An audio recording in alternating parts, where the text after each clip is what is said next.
வணக்கம் கர்த்தருக்குள் பிரியமான சகோதர சகோதரிகளே, உங்கள் அனைவரையும் இந்த உயிர்த்தெழுந்த கால வேளையில கர்த்தருடைய வார்த்தையோடு சந்திக்க கர்த்தர் தந்த கிருபைகளுக்காக நன்றியோடு கொடுத்து ஸ்தோத்திரிக்கிறேன்.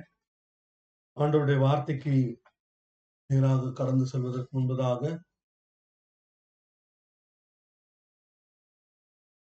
ஒரு நிமிடம் கண்களை மூடி ஆண்டவரை நோக்கி பார்ப்போம். எங்களை நேசிக்கிற நல்ல கர்த்தாவே, தன்மையான கால வேளைக்காக உங்களுக்கு நன்றி செலுத்துகிறோம். இந்த சமூகத்துல எங்களை கூட்டி உங்களுடைய பிரதான தயவுக்காக, உங்களுடைய இரக்கத்துக்காக, உங்களுடைய கிருபைகளுக்காக உங்களுக்கு நன்றி செலுத்துகிறோம். வருஷத்துல 6 மாதங்களை முடித்து 7 மாதங்களை முடித்து 7 மாதங்களை முடித்து இப்ப 8வது மாதத்திலும் ஆண்டவரே இந்த காவல் சமூகத்தீரே ஸ்தோத்திரம். ஆண்டவரே நீ நல்லவர் நல்லவர். அதை தொடர்ந்து வழி நடத்தும்படியாய் இன்றைக்கும் கர்த்தாவே எங்களோடு கூட பேசும்படியாய் நீர் இடைபடும்படியா என்று சமூகத்தில் தாவை பேசும் அடியேன் கேட்கிறேன் என்று தன்னை தாழ்த்தி இந்த சமூகத்துல காத்திருந்த அந்த குட்டி சாமுவேலை போல பார்க்கிறோம். துதி கனமகிமை நீர் எடுத்துக்கொள்ளும் இயேசுவின் நாமத்தில் ஜெபங்கள். ஆமென்.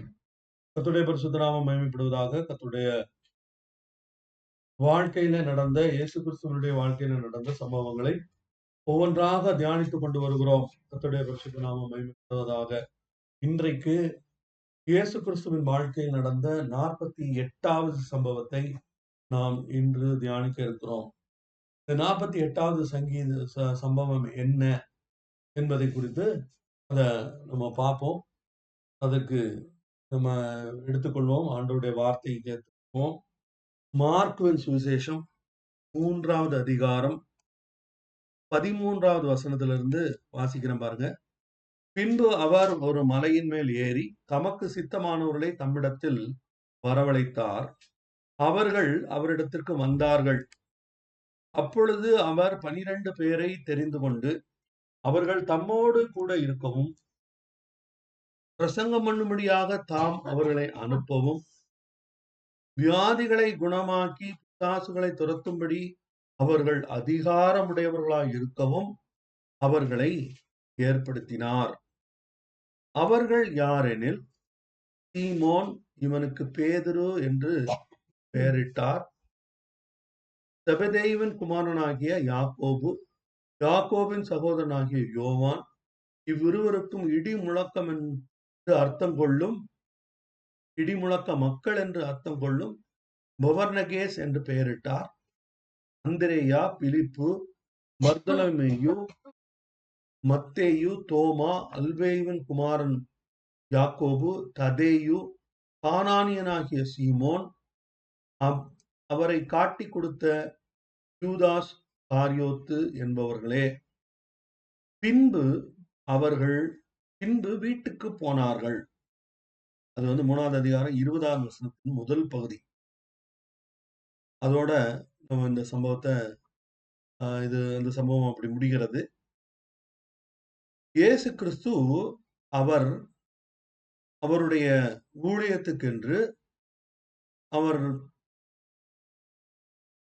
அவருடைய ஊழியத்தின் ஆரம்பத்துல இதெல்லாம் நடக்குது. அவருடைய ஊழியத்தை ஆண்டவர் செய்யும்படியாக ஆண்டவர் இந்த 12 பேரை ஆண்டவர் செலக்ட் பண்ணி அவர்களுக்கு அப்போஸ்தலர் என்று பெயரிட்டார். ஸ்தோத்திரம். இந்த 12 பேரை ஆண்டவர் தெரிந்து கொண்டு அதற்கு அவர்களை ஆண்டவர் என்ன பண்ணாரு, அவர்கள் தம்மோடு இருக்கவும், பின்பு பிரசங்கம் பண்ணவும், பின்பு வியாதியஸ்தரை சுகமாக்கவும், பின்பு பிசாசுகளை துரத்தவும் அவர் ஏற்படுத்தினார் என்று நம்ம இந்த இடத்துல பார்க்கிறோம். இது பார்ப்பதற்கு இங்க பெரிய அளவுல எக்ஸ்பிளைன் பண்றதுக்கு அதிகமான விஷயங்கள் இல்லாதது போல ஒரு பகுதி, வேத பகுதி தான் இது. இதுல என்ன சொல்லப்பட்டிருக்கு, இயேசு ராம் முழுவதும் ஜெபம் பண்ணார். ஜெபம் பண்ணிட்டு 12 பேரை கூப்பிட்டாரு. அவங்க ஒவ்வொருத்தருக்கும் அதுல உள்ள அநேகருக்கு ஆண்டவரே பேரும் வச்சார். ஆண்டவர் அவர் என்ன பண்றாரு, அவர்களுக்கு பேரும் வைக்கிறார். அதுல குறிப்பிடத்தகுந்தவர் பேதுரு, அவனுக்கு கேபா என்று அவர் பெயரிட்டார். அதே மாதிரி செபதேவின் குமாரனாகிய யாக்கோபுக்கும் யோவானுக்கும் அவர்கள் சன்ஸ் ஆஃப் தண்டர் அப்படின்னு இடிமுழக்க மக்கள் அப்படின்னு சொல்லி ஆண்டவர் பெயர் வச்சார். அப்படி இதுல இருக்கிற இந்த லிஸ்ட பார்த்தா இது போல ஒரு இந்த குறிப்பிட்ட மக்களை வைத்து ஏதாவது செய்ய முடியும் அப்படின்னு நினைச்சா அது it would be a fool's paradise. ஏனென்றால் இவர்கள் அப்படிப்பட்ட ஜனமாய் இருந்தார்கள். கர்த்தருக்கு ஸ்தோத்திரம்.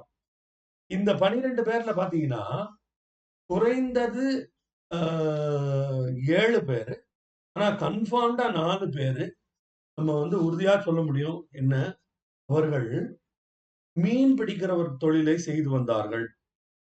பேதுருவும் அவனுடைய சகோதரனும், யாக்கோபும் அவனுடைய சகோதரனாகிய யோவான், இவங்க எல்லாரும் செபதேயுவின் குமாரர்கள் என்று அழைக்கப்படுகிறார்கள். அந்த 4 பேரு கன்ஃபார்ம்டா அவங்களுக்கு என்ன தெரியும்? மீன் பிடிக்கிறதை தவிர வேற ஒண்ணும் தெரியாது.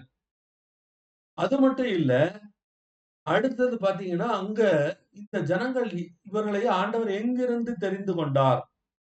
இவர்களை ஆண்டவர் கலிலேயா அந்த கடற்கரையில் தான் இவர்களை இயேசு தெரிந்து கொண்டதை பார்க்கிறோம்.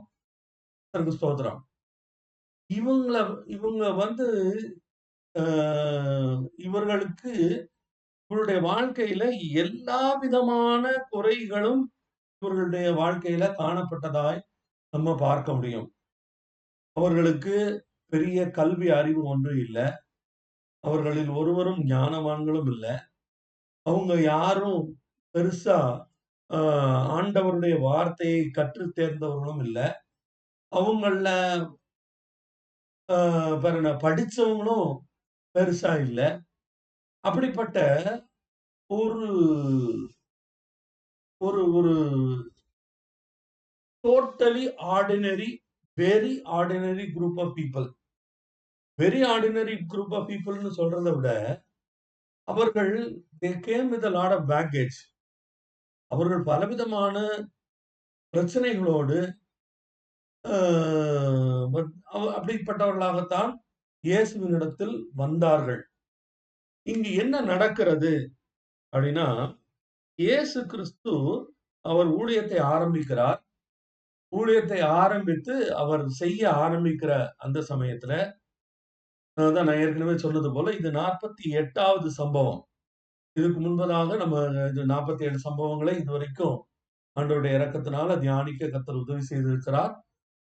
அதெல்லாம் என்ன அப்படின்னு தெரிஞ்சுக்கணும்னா நீங்க இதுக்கு முன்னாடி போட்டிருக்கிற அந்த வீடியோஸை நீங்க பார்த்தீங்கன்னா ஓரளவுக்கு உங்களுக்கு அதை நீங்க ஃபாலோ பண்ண முடியும். கர்த்தருக்கு ஸ்தோத்திரம். ஆகவே இதுக்கு முந்தின வீடியோஸ் எல்லாம் அதோட லிங்க் அதையும் நான் உங்களுக்கு நான் கொடுக்குறேன். கர்த்தருக்கு ஸ்தோத்திரம். அதையும் உங்களுக்கு நேரம் கிடைக்கும் போது அதை பார்த்து அதை கேட்டு நீங்கள் கற்றுக்கொள்ளும்படியாக உங்களை அன்போடு கேட்டுக்கொள்கிறேன். கர்த்தருக்கு ஸ்தோத்திரம். இப்போ இந்த இடத்துல வருகிறோம். இந்த ஜனங்கள் எப்படிப்பட்டவர்களாய் இருந்தார்கள்? முதலே நான் சொன்னேன், அவங்க படிக்காதவங்க, ரொம்ப விவரம் இல்லாதவங்க. அவங்க அதாவது எப்படிப்பட்டவங்களா இருந்தாங்க? ஒரு தவறான ஆட்டிடியூட் உடையவர்களாக, அப்புறம் விசுவாசத்துக்கும் அவங்களுக்கும் கிலோ என்ன விலை அப்படின்னு கேட்கக்கூடிய அளவுல அப்படிப்பட்டவர்களாய், மிக மோசமான தோல்விகளை சந்தித்தவர்களாய், எப்போ பார்த்தாலும் சண்டை போட்டுட்டு இருக்கிறவங்களா, ஆர்குமெண்டேட்டிவா இருக்கக்கூடியதான ஒரு கூட்டம் மக்கள். இவங்களை ஆண்டவர் தெரிந்தெடுக்கிறார். இவங்களை தெரிந்தெடுத்து இவர்களை கொண்டு ஆண்டவர் தன்னுடைய ராஜ்யத்தை ஸ்தாபிக்க வேண்டும் என்று அவர் ஆரம்பிக்கிறதை பார்க்கிறோம். கர்த்தருக்கு ஸ்தோத்திரம். எப்பவுமே ஒரு பெரிய ஒரு ப்ராஜெக்ட் ஒன்று செய்ய போறாங்க, அல்லது ஏதோ ஒரு பெரிய ஒரு திட்டம் ஒன்று நிறைவேற போகிறது. அதற்கு பெரிய அளவுல ஒரு பட்ஜெட் ஒதுக்கி ஆயிரக்கணக்கான கோடி ரூபாய் பணத்தை இன்வெஸ்ட் பண்ணி அதை செய்ய போகிறார்கள் என்றால், இதை செய்ய போகிற அந்த இந்த கம்பெனியோ அல்லது அந்த நபரோ, அவர் என்ன செய்வாரு, எப்பவுமே அவருக்கு வந்து he will have a plan B always ready with him. நம்ம வந்து முதல்ல இப்படியெல்லாம் செய்ய போறோம். இதெல்லாம் ஃபர்ஸ்ட் செய்ய போறோம். இது 2வது செய்ய போறோம். இது 3வது செய்ய போறோம். இப்படி இந்த காரியத்தை நாம் செய்ய போகிறோம். அதில் ஏதாவது பிரச்சனை ஏற்பட்டால், அந்த இடத்துல நம்ம வந்து we are going to use an alternative plan, this plan B. அதுல இப்படி செய்யலாம். ஒருவேளை பிளான் பில எதுவும் பிரச்சனை வந்துச்சுன்னா, அப்போ வந்து பிளான் சி இப்படி பண்ணலாம். அப்படின்னு சொல்லி குறைந்தது 2, 3 திட்டங்களை வைத்துக்கொண்டு, அதனுடைய பெர்முடேஷன், காம்பினேஷன்ஸ் எல்லாம் போட்டு பார்த்து, இது எப்படி ஒர்க் ஆகும்? எப்படி இதை முடிக்கப் போகிறோம்? அப்படின்னு சொல்லி யோசித்து செய்யக்கூடியதான ஒரு ஒரு மிகப்பெரிய வேலை. ஆனால் இயேசு கிறிஸ்து இந்த குரூப்ப அவர் செலக்ட் பண்றார். இந்த குரூப்ல நான் ஏற்கனவே சொன்னது போல, இதுல பெரிய அளவுல படிச்சவங்க யாருமே இல்ல. இதுல அரைகுறையா படிச்சு ஓரளவுக்காவது விவரம் தெரிஞ்சவன் அப்படின்னு சொன்னா, அவர் யாரு? அப்படின்னா, அ அல்பேயுவின் குமாரனாகிய லேவி அப்படின்னு இதுல நம்ம அத ஒரு 2 வாரத்துக்கு முன்னாடி பார்த்தோம். அதாவது அவர் ஆயத்துறையில் வேலை செய்து கொண்டிருந்தார். அப்படின்னா என்ன அர்த்தம்? அவர் ரோமர்களுக்காக, ரோம அரசாங்கத்திற்காக வரி வசூலிக்கிறவராய் இருந்தார். அப்ப வரி வசூலிக்கிறவராய் இருந்தார் என்றால், அவருக்கு என்ன தெரிஞ்சிருக்கும்? குறைஞ்சபட்சம் கணக்கு தெரிஞ்சிருக்கும். குறைஞ்சபட்சம் யாருக்கு என்ன மாதிரி அ வந்து டாக்ஸ் பண்ணணும் அப்படிங்கிறது தெரிஞ்சிருக்கும். அதற்குரிய சட்ட திட்டங்களை அவர் அறிந்திருக்க வாய்ப்பு இருக்கிறது. இன்னொருத்தர் இருந்தாரு. அவர் யாரு அப்படின்னா, அவர்தான் கடைசி எல்லா இந்த சீஷர்களுடைய அப்போஸ்தலருடைய அட்டவணையிலும் கடைசி பெயருடையவராய் வருகிறவர். அவர் யாருன்னு கேட்டீங்கன்னா, அவர்தான் யூதாஸ் காரியோத்து என்று சொல்லப்படுகிற இயேசுவை காட்டிக் கொடுத்த அந்த நபர். அவர் ஆண்டவர் அவரையும் தெரிந்து கொண்டிருந்தார். அந்த 12 சீஷர்களில் அவரையும் ஒருவராய் வைத்திருந்தார். அவருக்கு ஒரு முக்கியமான பொறுப்பையும் கொடுத்திருந்தார். அந்த பொறுப்பு என்ன? அவருக்கு இயேசு கிறிஸ்துவுக்கு அவருடைய ட்ரெஷரரா வேலை செய்தார். இயேசு கிறிஸ்துவுக்கு பணத்தை கைவசம் வைத்திருந்த ஒரு அவருடைய பொருளாளராக ஆண்டவர் அந்த மனுஷனை நியமித்திருந்தார். அப்போ கணக்கு வச்சிருக்க ட்ரெஷரரா இருந்தா, அந்த வர்ற காசுக்கெல்லாம் அவர்தான் பொறுப்பு. அவங்களுடைய தேவைக்கெல்லாம் அவர்தான் எடுத்து குடுக்கணும். அப்படின்னு சொல்லி, அப்ப அவர வைத்திருந்தார். அப்ப அவருக்கு ஓரளவுக்கு கணக்கு தெரிஞ்சிருக்கணும். ஓரளவுக்கு படிச்சவரா இருந்திருக்க வேண்டும். ம். இன்னும் சொல்லப்போனா, இந்த 12 பேரில் 11 பேர் இந்த பெத்சாயிதா, கப்பர்நகூம், அ இந்த கலிலேயா கடற்கரையை சார்ந்த ஜனங்களா இருந்தார்கள். ஆனா இந்த யூதாஸ் காரியோத்து மட்டும் அவன் எருசலேமை சார்ந்தவனாக காணப்பட்டான் என்று நாம் வாசிக்க முடியும். கர்த்தருக்கு ஸ்தோத்திரம். அப்ப இப்படிப்பட்ட ஒரு குரு இத வந்து இதை குறித்து சொல்லக்கூடிய ஒரு தேவ மனுஷன் இப்படி சொல்றாரு. It is a motley crew. It is a crew with a group of people who are so diverse. ஒருத்தருக்கு ஒருத்தர் எந்த சம்மந்தமும் கிடையாது. ஒருத்தருக்கு ஒருத்தர் எந்த பொருத்தமும் கிடையாது. ஒருத்தருக்கு ஒருத்தர் எந்த விதத்திலையும் கம்பேட்டிபிளும் கிடையாது. ஆனால் இந்த கூட்டத்தை ஆண்டவர் தெரிந்து கொண்டார். இந்த கூட்டத்தை வைத்துதான் ஆண்டவர் அவருடைய ராஜ்யத்தை கட்ட வேண்டும் என்று தீர்மானித்தார். அப்போ இதுல இந்த வசனம் எப்படி ஆரம்பிக்குது பாருங்க. அத நம்ம திரும்ப அந்த வசனத்துக்கு போவோம். 3:13 பின்பு அவர் ஒரு மலையின் மேல் ஏறி தமக்கு சித்தமானவர்களை தம்மிடத்தில் வரவழைத்தார். பின்பு அவர் ஒரு மலையின் மேல் ஏறி தமக்கு சித்தமானவர்களை தம்மிடத்தில் வரவழைத்தார். அவர்கள் அவ்விடத்தில் வந்தார்கள். இதே சம்பவத்தை குறித்து இயேசு கிறிஸ்து லூக்கா எழுதின சுவிசேஷத்தில் கூடுதலான ஒரு விவரமும் இருக்கிறது. இந்த 6வது அதிகாரத்துல அவர் அதை குறித்து எழுதுகிறார். அந்த லூக்கா 6வது அதிகாரத்துல பார்க்கும்போது, அங்கு என்ன சொல்லப்பட்டிருக்கிறது என்றால், அவர் இரவு முழுவதும் ஜெபம் பண்ணினார். எதற்காக இயேசு கிறிஸ்து இரவு முழுவதும் ஜெபம் பண்ணினார் என்று நாம் பார்த்தா, அதுக்கு காரணம் என்ன? அவர் இந்த 12 பேரை, இந்த அப்போஸ்தலரை தெரிந்து கொள்ளும்படியாக இயேசு கிறிஸ்து தொடர்ந்து இரவு முதல் டான் டு டஸ்க் அவர் என்ன பண்ணாரு? அவர் ராதர் டஸ்ட் டு டான் ராத்திரி முழுவதும் ஆண்டவருடைய சமூகத்தில் அவர் ஜெபித்து, ஆண்டவருடைய திட்டத்தை கேட்டு, ஆண்டவர் யார் யாரை முன்குறித்திருக்கிறார் என்பதை கண்டு, அவர்களை வந்து கூப்பிடணும் அப்படிங்கிறதுக்காக he spent the whole night in prayer. கர்த்தருடைய பரிசுத்த நாமம் மகிமைப்படுவதாக. நம்முடைய வாழ்க்கையிலும் கூட மிக முக்கியமான தீர்மானங்கள், மிக முக்கியமான முடிவுகள், மிக முக்கியமான ஒரு வாழ்க்கையில் திருப்பத்தை ஏற்படுத்தக்கூடிய விஷயங்களை தேர்ந்தெடுப்பதற்கு முன்பதாக நாம் ஆண்டவருடைய சமூகத்தில் இருந்து அவருடைய நோக்கத்தையும் அவருடைய திட்டத்தையும் நாம் கேட்டு தெளிந்து அதை குறித்த ஒரு உறுதியோடு ஆண்டவரிடத்திலிருந்து அதை கேட்டு பெற்றுக்கொண்டு அதில் செயல்பட வேண்டும் என்பதை நாம் இந்த காரியத்திலிருந்து கண்டுபிடிக்க முடியும். கர்த்தருக்கு ஸ்தோத்திரம். இப்ப நம்ம என்ன செய்யணும்?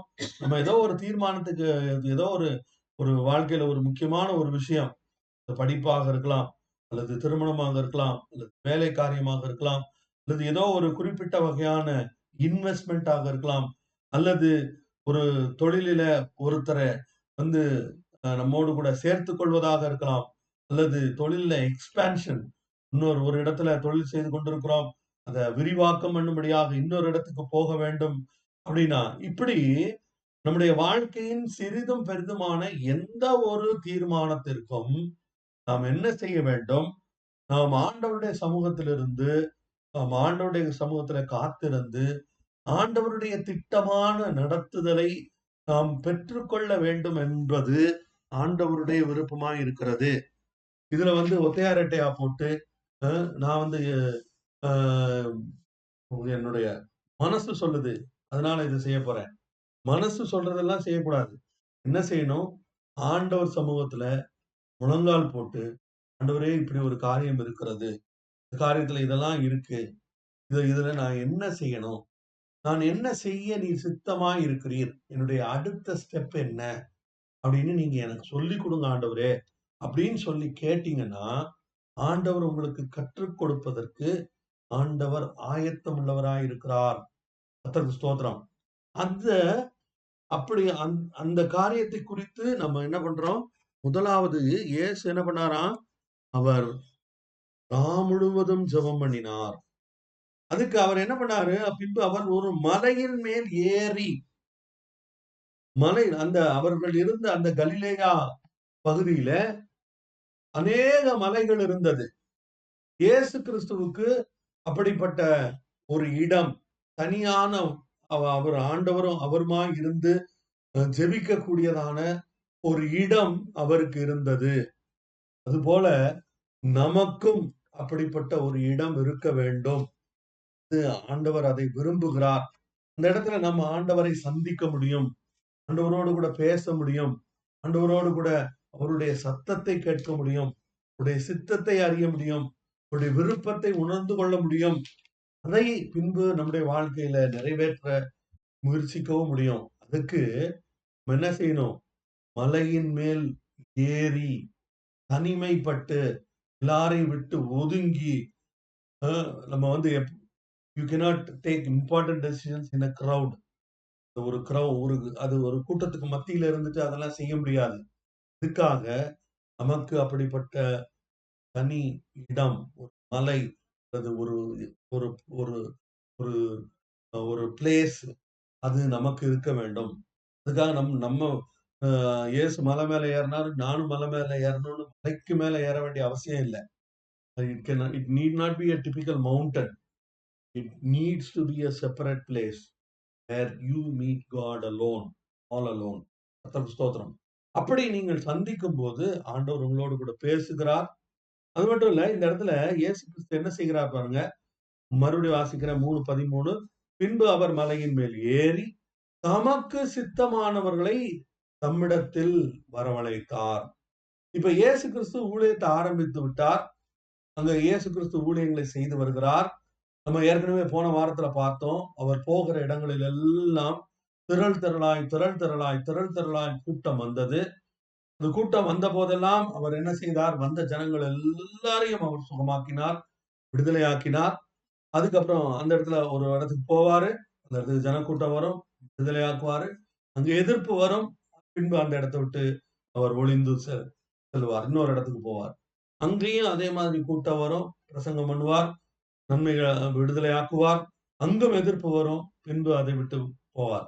யார்ட்டையும் சொல்லாத, யார்ட்டையும் சொல்லிராத அப்படின்னு சொல்லி அநேகரிடத்தில் இயேசு கிறிஸ்து சொன்னதை இதெல்லாம் போன வாரத்துல தியானித்தோம். கர்த்தருக்கு ஸ்தோத்திரம். ஆனால் இப்படி செய்யும் போது இயேசு கிறிஸ்துவை சுற்றி ஏற்கனவே ஒரு கூட்டம் மக்கள் எப்போதும் இருக்கிறதை பார்க்கிறோம். அப்போ என்ன அர்த்தம்? ஒரு பூ, அழகான பூ பூத்து இருந்ததுன்னா அதை சுற்றி சுற்றி எப்போதும் வண்டுகள் ரீங்காரமிட்டு கொண்டே இருக்கும். ஒரு இடத்துல உணவு இருக்கிறது, ஒரு இடத்துல பொருள் இருக்கிறது அப்படிங்கிறத ஒரு கூட்ட எறும்புகள் கண்டுபிடித்ததென்றால் அதுல இருக்கிறது காலி ஆகிற வரைக்கும் அல்லது அதை சுத்தம் பண்ற வரைக்கும் இந்த இடத்துல எறும்பு என்ன செய்யும்? மொய்க்கும். இயேசு கிறிஸ்துவும் அது போல அந்த ஜனங்களை விடுதலையாக்குகிறவராய், அவர்களுக்கு நன்மை செய்கிறவராய் அவர் அந்த இடத்துல செயல்பட்டபடினால் அவரை சுற்றி எப்போதும் ஜனங்கள் இருந்தார்கள். ஆனால் ஆண்டவர் என்ன சொல்றாரு? மலையின் மேல் ஏறி தமக்கு சித்தமானவர்களை தம்மிடத்தில் வரவழைத்தார். ஆண்டவர் அதில தெரிந்து கொள்கிறார். இங்க நம்ம ஒரு விஷயத்த, முக்கியமான ஒரு விஷயத்த நம்ம கண்டுபிடிக்கணும், கவனிக்கணும். அது என்னது? நாம் இயேசு கிறிஸ்துவை தெரிந்து கொள்ளவில்லை, அவர்தான் நம்மை தெரிந்து கொண்டார். இந்த வசனம் எங்க இருக்கு? 1 யோவான் 5வது அதிகாரத்துல இருக்குன்னு நினைக்கிறேன். 1 யோவான் 5வது அதிகாரத்துல you did not choose me. இல்ல, இது யோவான் 15:16. யோவான் 15:16. அது என்ன? அது வாசிப்போமா? யோவான் 15வது அதிகாரம் 16வது வசனம். நீங்கள் என்னை தெரிந்து கொள்ளவில்லை, நான் உங்களை தெரிந்து கொண்டேன். ஓகே, யோவான் 15:16 என்ன சொல்லுது பாருங்க. நீங்கள் என்னை தெரிந்து கொள்ளவில்லை.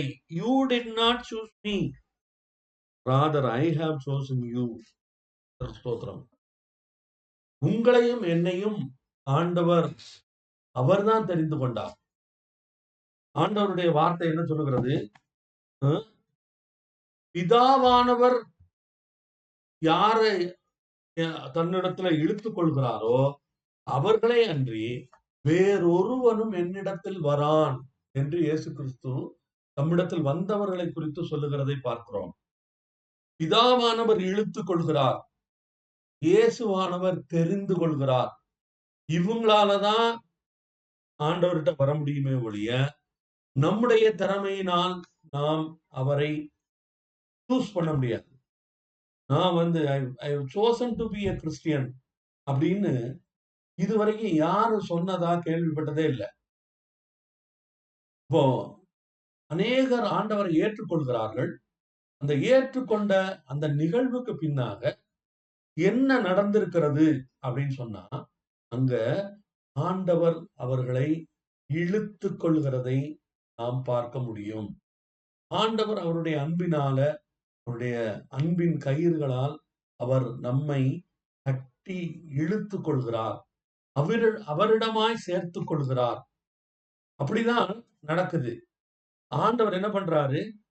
அவர்களை, தமக்கு சித்தமானவர்களை தம்மிடத்தில் வரவழைத்தார். ஆண்டவர் சூஸ் பண்றாரு. அவரே நம்மை அழைக்கிறார். அவரே நம்மை அவரிடத்தில் சேர்த்து கொள்கிறார். அப்போ அப்படி அவர் கூப்பிடும்போது அங்க என்ன நடக்கிறது? அவர்கள் அவரிடத்தில் வந்தார்கள். கர்த்தருக்கு ஸ்தோத்திரம்.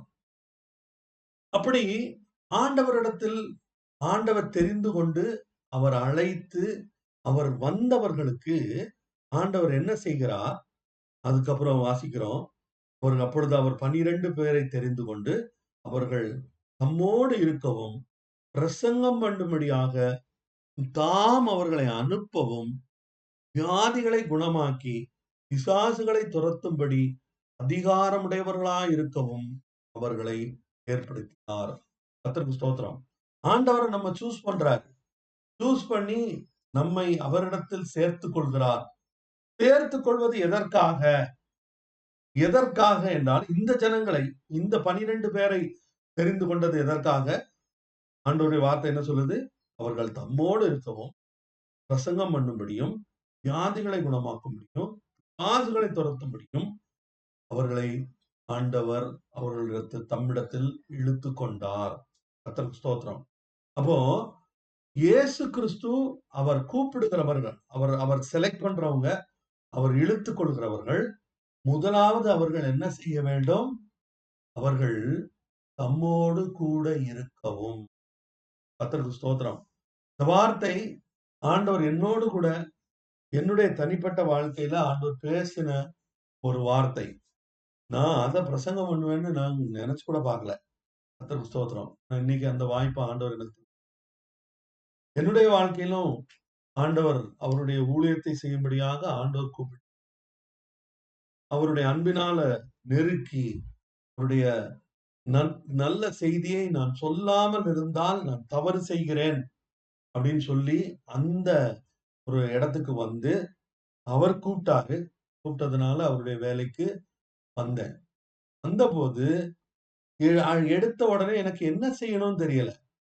என்ன பண்ண போறேன் அதுவும் எனக்கு தெரியல. கர்த்தருக்கு ஸ்தோத்திரம். அப்போ அந்த சமயத்துல ஆண்டவருடைய சமூகத்துல நான் ஜெபித்துக் கொண்டிருந்த போது ஆண்டவர் இந்த வார்த்தையின் மூலமாக மத்தேயு 3:13 அந்த வார்த்தையின் மூலமாக ஆண்டவர் என்னோடு கூட மிக திட்டமாய் இடைப்பட்டார். அந்த 3:14 அந்த வசனம் என்ன சொல்லுது? அப்பொழுது அவர் 12 பேரை தெரிந்து கொண்டு அவர்கள் தம்மோடே கூட இருக்கவும். இப்போ முதல்ல ஆண்டவருடைய நோக்கம் என்ன? ஆண்டவருடைய நோக்கம் என்னவென்றால் நாம் அவருடைய சமூகத்தில் இருக்க வேண்டும் என்கிறது தான் முதலாவது அவருடைய நோக்கம். நாம் அவருக்காக என்ன செய்ய போகிறோம் என்பது அல்ல, நாம் அவருக்காக என்ன செய்து முடிக்க போகிறோம். இதை பண்ண போறோமா, அதை பண்ண போறோமா, அப்படி செய்ய போறோமா, இப்படி செய்ய போறோமா, அது இல்ல ஆண்டவருடைய. அது அது அது அதுக்காக ஆண்டவர் நம்மை தெரிந்து கொள்ளவில்லை. நம்மை கொண்டு ஆண்டவர் செய்வாரா அப்படின்னா கண்டிப்பா செய்வார். நம்மை கொண்டு ஆண்டவர் பெரிய காரியங்களை செய்ய திட்டமிட்டிருக்கிறாரானா கண்டிப்பா ஆண்டவருக்கு அப்படிப்பட்ட திட்டங்கள் உண்டு. ஆண்டவர் நம்மை குறித்த நன்மையான திட்டங்களையும் யோசனைகளையும் அவர் வைத்திருக்கிறார். நம்மை ஆசீர்வதிக்கும்படியாக, நாம் நன்றாக இருக்கும்படியாக, மற்றவர்களுக்கு ஆசீர்வாதமாய் இருக்கும்படியாகத்தான் ஆண்டவர் நம்மை தெரிந்து கொண்டிருக்கிறார். அதுல நம்மளை கொண்டு போய் பரலோகத்துல சேர்க்கறதுக்கு இல்ல, எங்கேயோ ஒரு இடத்துல ஒரு ஹைஸ்கூல்ல கொண்டு போய் எங்கோ ஒரு காலேஜ்ல கொண்டு போய் சேர்க்கறதுக்காக, அதுக்காக இல்ல. நாம் அவரால் தெரிந்து கொள்ளப்படுவதற்கான முதல் காரணம் நாம் அவரோடு கூட இருக்க வேண்டும். நாம் அவரோடு கூட இருக்க வேண்டும் அப்படின்னா என்ன அர்த்தம்? ஏதோ கொஞ்ச நேரம் இருந்துட்டு மத்த நேரமெல்லாம் நம்ம வேலையை பார்த்துட்டு ஊரை சுத்திட்டு அது இல்ல. எந்த நேரமும் 24 மணி நேரமும் 24/7 நாம் ஆண்டவரோடு இருக்கும்படியாக அழைக்கப்பட்டவர்கள். இப்படிப்பட்ட பிரிவிலேஜ் யாருக்கு கிடைச்சிருக்கும்? யோசிச்சு பாருங்க. நீங்களும் நானும் நம்ம எப்பவும் யார் கூட தான் இருக்கணும்? அவரோடு கூட இருக்க வேண்டும். இந்த ஆதியிலே வார்த்தை இருந்தது. இந்த வார்த்தை தேவனிடத்தில் இருந்தது. இந்த வார்த்தை தேவனாய் இருந்தது என்று நம்ம வாசிக்கிறோம். இந்த பிதா, இங்கு ஒரு குமாரன் இருந்தார். இங்கு ஒரு பிதா இருந்தார். ஒரு முகமுகமாய் அவர்கள் அந்த ஒரு அன்பின் பிணைப்புக்குள்ளாக இருந்த அந்த இடத்துக்கு, அந்த இடத்துல நம்மை கொண்டு போய் சேர்க்கும்படியாகத்தான் ஆண்டவர் உங்களையும் என்னையும் பிரித்தெடுத்தார். அதுதான் ஆண்டவருடைய முதலாவது நோக்கமும் திட்டமுமே தவிர மற்றது இல்ல. மற்றதெல்லாம் it flows from the union, அல்லது அவரோடு ஐக்கியமாய் இருப்பது நிமித்தமாக அதிலிருந்து வரக்கூடிய விளைவுகள் தானே ஒழிய வேற எதுவுமே நம்முடைய முக்கியமான நோக்கம் அல்ல. அவரோடு இருக்க வேண்டும், அவர் சமூகத்தில் இருக்க வேண்டும். இப்போ இப்ப உடனே இத பார்த்தாங்கன்னா என்ன சொல்லுவாங்க? ஆமா, நீ ஊழியத்துக்கு வந்துட்ட, உனக்கு இதுதான் வேலை. நீ எப்பவும் ஆண்டவர் சமூகத்திலேயே இருக்கணும் அப்படின்னு பைபிளை தூக்கிட்டு நீ பாட்டு எங்க ஒரு இடத்துக்கு கோயில் ஜெபம் பண்ண போறேன்ட்டு நீ பாட்டு போற. இது எல்லாருக்கும் முடியுமா? இது எல்லாருக்கும் சாத்தியமா? நாங்க ஸ்கூலுக்கு போகணும், உங்க பிள்ளைகளுக்கு பாடம் சொல்லி கொடுக்கணும், சமைக்கணும், துணி துவைக்கணும், இதெல்லாம் பண்ணிட்டு நான் ஆண்டவர் சமூகத்திலேயே எப்படி இருக்க முடியும் அப்படின்னு சிலர் கேட்பாங்க. இது ஒரு நியாயமான கேள்விதான், தப்பான கேள்வி ஒண்ணும் கிடையாது. ஆனால் நல்லா யோசிச்சு பாருங்க. ஆண்டவருடைய சமூகத்தில் அவரோடு கூட இருத்தல் அப்படிங்கிறது 24 மணி நேரமும் சாத்தியமான ஒன்று. எப்படி சாத்தியமானது அப்படின்னு கேட்டா, எப்பமாவது கவலைப்பட்டிருக்கீங்களா? எதை குறித்தாவது கவலைப்பட்டிருக்கிறீங்களா? அப்படி கவலைப்படும் போது சிலர் என்ன செய்வாங்க? ஏதோ ஒரு செய்தி வரும். திடீர்னு ஒரு போன்ல என்ன வரும்? ஒரு தகவல் வரும். இங்க இப்ப எல்லாம் பிசாசு நேரடியா வர்றதில்ல. அவன் என்ன பண்றான்? செல்போன் மூலமா தான் வரான்.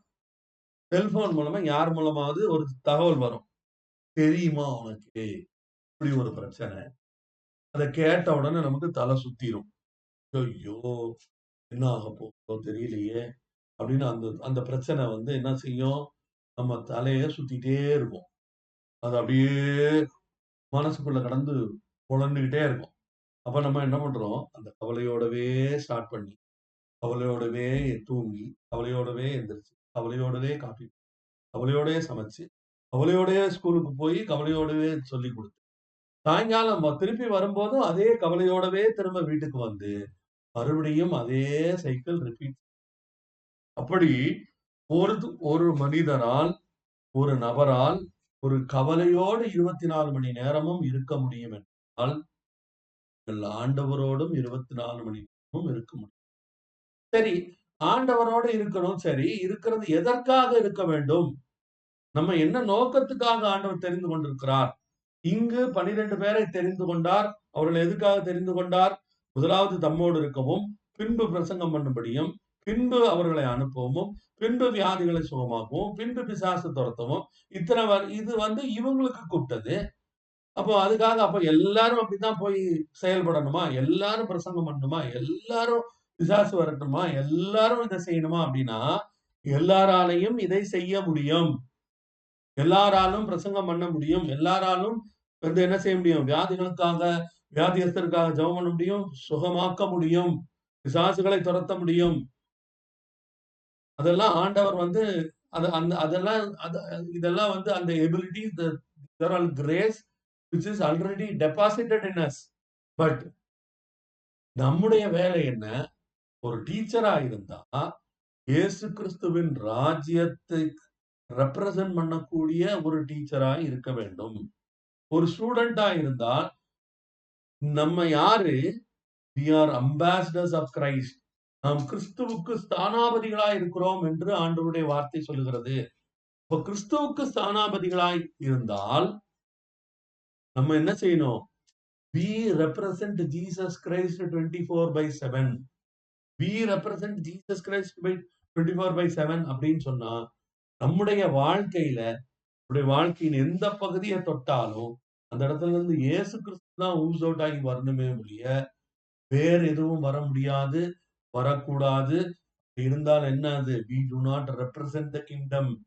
We do not represent the country from which we are here. நம்முடைய குடியிருப்போ பரலோகத்தில் இருக்கிறது. அவர் சிட்டிசன்ஷிப் இஸ் இன் ஹெவன். அப்போ அந்த பரலோக சிட்டிசன்ஷிப்பை இந்த உலகத்துல காட்டணும்னா நம்மள எங்க தொட்டாலும் என்ன வரணும்? இந்த பரலோகம் வெளிப்பட வேண்டும். அதுதான் ஆண்டவருடைய நோக்கம். அதுதான் ஆண்டவருடைய திட்டம். அதுக்காக தான் ஆண்டவர் நம்மை தெரிந்து கொண்டிருக்கிறார். ஆனால் இந்த உலகம் என்ன பண்ணுது? இந்த உலகம் வந்து இந்த ஜனங்களை வகை வைக்கவே இல்லை. இந்த ஜனங்களை வகையே வைக்கல. அது எப்படி நான் சொல்றேன் அப்படின்னா, எடுப்போம், நம்ம திருப்பிக் கொள்வோம். 1 கொரிந்தியர்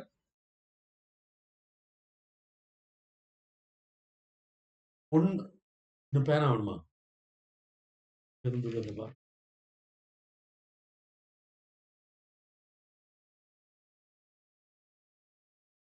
1 கொரிந்தியர் 1வது அதிகாரத்துக்கு திருப்பிக் கொள்வோம். அதுல இருக்கு பாருங்க வசனம். 1 கொரிந்தியர் 1வது அதிகாரம். இங்க பாருங்க, நான் வாசிக்கிறேன். 20வது அதிகாரத்துல இருந்து அதுல முதல்ல 19வது வசனத்துல இருந்து வாசிக்கிறேன். அந்தபடி ஞானிகளுடைய ஞானத்தை நான் அழித்து புத்திசாலிகளுடைய புத்தியை அவமாக்குவேன் என்று எழுதியிருக்கிறது. அது எங்க எழுதியிருக்கு? ஏசாயா 29:14 எழுதியிருக்கு. அதையும் வாசிச்சிருவோம். ஏசாயா 29:14 அங்க என்ன சொல்லியிருக்கு பாருங்க. ஆதலால் இதோ நான் அற்புதமும் ஆச்சரியமுமான பிரகாரமாக இந்த ஜனங்களுக்குள்ளே ஒரு அதிசயத்தை செய்வேன். அவருடைய ஞானிகளின் ஞானம் கேட்டு அவருடைய விவேகிகளின் விவேகம் மறைந்து போகும் என்று ஆண்டவர் சொல்லுகிறார். சரியா? இப்போ அதுக்கப்புறம் இப்ப மறுபடியும் அந்த 1 கொரிந்தியர் 1வது அதிகாரத்துக்கு திருப்பினா பாருங்க.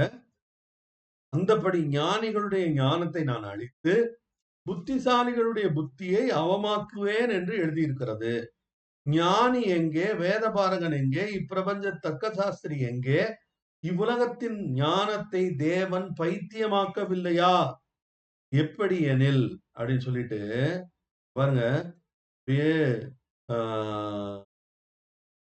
25வது வசனத்துக்கு வாங்க. எப்படி எனில் சகோதரரே, நீங்கள் அழைக்கப்பட்ட அழைப்பை பாருங்கள். மாம்சத்தின்படி ஞானிகள் அநேகர் இல்லை. இந்த 12 பேர்லயும் ஞானிகள்னா ஒருத்தர் இல்லை.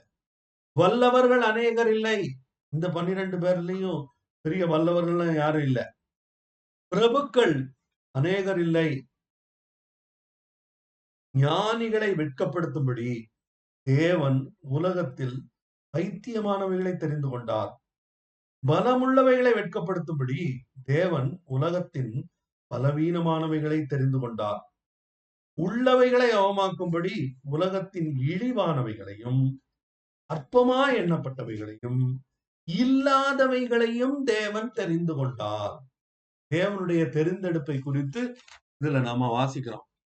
என்ன சொல்றாரு பவுலப்போஸ்தலன் என்ன சொல்றாரு? ஆண்டவர் என்ன பண்ணாராம்? ஞானிகளை வெட்கப்படுத்தும்படி தேவன் பைத்தியமானவர்களை தெரிந்து கொண்டார். பலமுள்ளவர்களை வெட்கப்படுத்தும்படி பலவீனரை தெரிந்து கொண்டார். உள்ளவைகளை அவமாக்கும்படி உலகத்தின் இழிவானவைகளையும் அற்பமாய் எண்ணப்பட்டவர்களையும் இல்லாதவைகளையும் தெரிந்து கொண்டார். இந்த இடத்துல ஒரு சின்ன ஒரு பேக்ரவுண்டோட சொல்லி நம்ம இந்த தியானத்தை முடிக்க போகிறோம். காரணம் இருக்கிறது. இதுக்கு முன்னாடி என்ன நடந்தது? இயேசு கிறிஸ்துவை அவருடைய ஓய்வு நாளை கைக்கொள்ளாதபடியினால் இயேசு கிறிஸ்துவை கொலை செய்யும்படியாக தீர்மானித்தார்கள். இதை குறித்து நம்ம கடந்த வாரங்கள்ல தியானித்து இருக்கிறோம். அந்த செய்திகளை நீங்க போய் பார்த்தீங்கன்னா அது தெரியும். இயேசு கிறிஸ்துவை கொல்லணும்னு முடிவு பண்ணிட்டாங்க. எப்படி கொல்றதுங்கிறது தான் பாக்கி. எதுக்காக கொல்ல போறாங்க? ஓய்வு நாளை இவர் கடைபிடிக்கவில்லை. அப்படி தேடி தேடி தேடி தேடி தேடி வந்து கடைசியில என்ன சொல்லிட்டாங்க? இதே மார்க்கு 3வது அதிகாரத்தினுடைய 22வது வசனத்துல, இவன் பிசாசினிடத்திலிருந்து வந்தவன், இவன் பெயல்பூசலினால் இந்த அற்புதங்களை செய்கிறான் என்று சொல்லி இயேசு கிறிஸ்துவ அவங்க என்ன பண்ணிட்டாங்க? முற்றிலுமாய் நிராகரித்து விட்டார்கள்.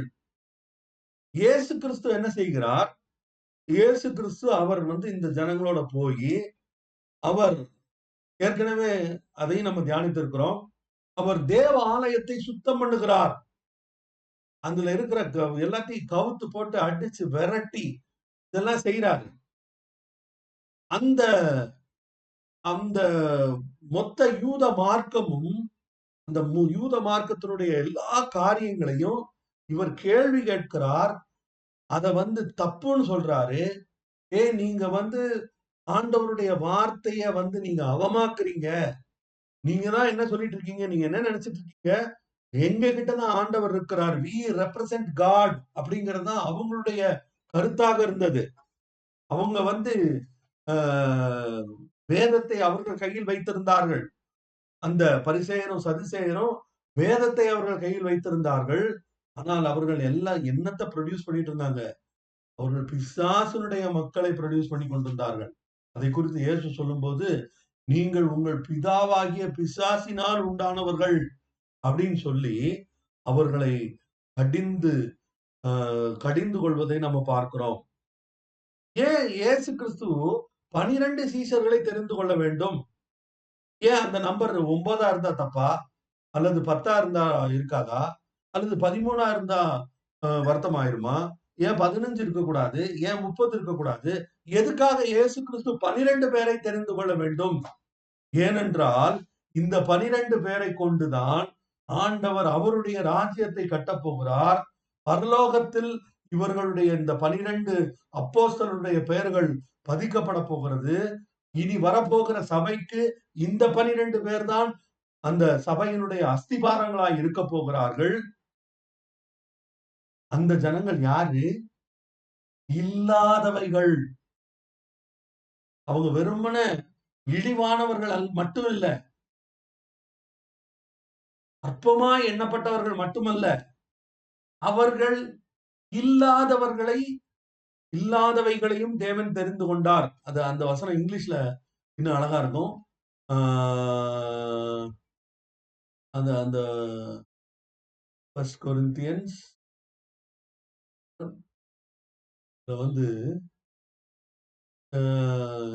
நியூ லிவிங் டிரான்ஸ்லேஷன்ல வாசிக்கிற மாதிரி. நீ வச்சிருக்கிறது நியூ லிவிங். இது வருது. Instead, God chose things the world considers foolish in order to shame those who think they are wise, and He chose things that are powerless. அதுக்கப்புறம் பாருங்க 28வது வருஷம். God chose things despised by the world, things counted as nothing at all. அன்றைக்கு எருசலேமில தேவாலயம் இருக்கிறது. பரிசேயர்கள் சதுசேயருடைய கூட்டம் அங்க ஆளுகை செய்து கொண்டிருக்கிறது. அந்த யூத மதத்தையே அவர்கள் கையில் எடுத்து ஆண்டு கொண்டிருக்கிறார்கள். அவங்க என்ன நினைச்சிட்டு இருக்காங்க? இந்த 12 பேர் இது தேவர் so worthless. They were counted as nobodies. அவங்க சட்ட கூட பண்ணல. இந்த ஜனத்தை எடுத்து ஆண்டவர் என்ன பண்றாரு? மொத்த யூத மதத்தையே உடைச்சு தூக்கி தூர போட்டு, இது மட்டும் இல்ல, நான் நினைக்கிறேன் யோவான் 23வது அதிகாரத்துல 13வது அதிகாரத்துல அவர்களை மிகவும் கடிந்து கொள்கிறார். உங்களை வைப்பர்ஸ் சொல்லி ஆண்டவர் அவங்கள மொத்த எஸ்டாப்ளிஷ்மெண்ட்ட ஆண்டவர் என்ன பண்றாரு? கண்டம் பண்றார். கண்டம் பண்ணி அவர்களுடைய இடத்துல these nobodies, அதாவது வகை வைக்க கூட தகுதி இல்லாதவர்கள் என்று சொல்லப்படுகிற இந்த ஜனங்களை எடுத்து ஆண்டவர் அந்த இடத்துல கொண்டு போய் வைக்க போறார். அதுக்காக தான் ஆண்டவர் இந்த 12 பேரை தெரிந்து கொண்டார். உங்களையும் என்னையும் அப்படிதான் ஆண்டவர் தெரிந்து கொண்டிருக்கிறார். நம்ம ஏதோ நம்முடைய திறமையினால நாம் தெரிந்து கொள்ளப்படவில்லை. நமக்கு ஏதோ அறிவு இருந்ததுனால நாம் தெரிந்து கொள்ளப்படவில்லை. நம்மை ஆண்டவர் நேசித்தபடியினால், நமக்காக ஜீவனை கொடுத்து நம்மை அவர் தெரிந்து கொண்டார். எதற்காக? நம்முடைய வாழ்க்கையில அவர் ஒரு திட்டம் வைத்திருக்கிறார். இந்த திட்டம் இந்த திட்டத்தை நிறைவேற்றி முடிக்க வேண்டும் நோக்கத்துக்காக கர்த்தர் உங்களையும் என்னையும் தெரிந்து என்ன செய்யணும்?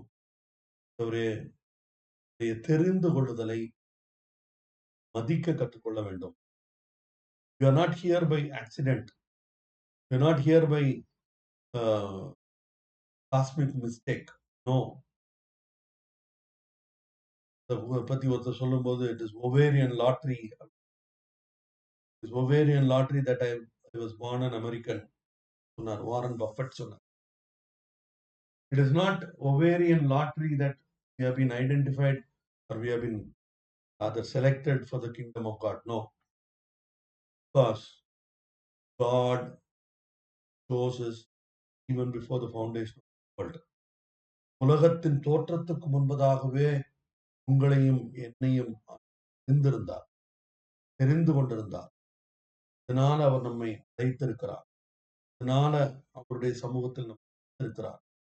அதனால நம்மை கொண்டு அவர் பெரிய காரியங்களை செய்ய திட்டமிட்டிருக்கிறார். அதற்கு முதல் ஸ்டெப் என்னது? அவருக்கு விட்டு அவருக்கு நம்மை விட்டு கொடுக்கும் போது பெரிய காரியங்களை செய்வார். நாம் தொடர்ந்து ஆண்டவருடைய வார்த்தையை கற்றுக்கொள்வோம், கொடுப்போம். அவருக்கு பிரியமானதை செய்ய, அவரோடு இருக்க மறுபடியுமாய் நம்ம ஒரு நிமிட கண்களை மூடி ஜெபம் பண்ணுவோம். எங்களை நேசிக்க நல்ல கர்த்தாவே, தர்மையான வேலைக்காக செலுத்துவோம். இல்லாதவைகளை தெரிந்து, பைத்தியமானவைகளை தெரிந்து, அவமானவைகளை தெரிந்து கொண்டு செலுத்துகிறோம். கிருபையிலும் இரக்கத்திலும் வந்து ஜீவிக்க கர்த்தர் எங்களுக்கு உதவி, நோக்கம் நிறைவேற்ற உதவி எடுத்துக்கொள்ளும். இயேசுவின் நாமத்தில் ஜெபங்களும் பிதாவே. ஆத்துமாவே கர்த்தரை ஸ்தோத்திரி, என் முழுமே நாமத்தில் ஆத்துமாவே கர்த்தரை ஸ்தோத்திரி. கர்த்தருடைய பரிசுத்த நாமம் மகிமைப்படுவதாக. தொடர்ந்து எங்களோடு கூட இணைந்திருங்கள். இந்த வீடியோ ஆடியோ உங்களுக்கு பிரயோஜனமாக இருந்தால் இதை மற்றவர்களோடு பகிர்ந்து கொள்ளுங்கள். கனமும் மகிமையும் ஆண்டவருக்கு நாம் செலுத்துவோம். மீண்டும் அடுத்த நிகழ்ச்சியில் உங்களை சந்திக்கும் வரை உங்களிடமிருந்து விடைபெறுவது உங்கள் சகோதரன் சந்தோஷ். அல்லேலூயா.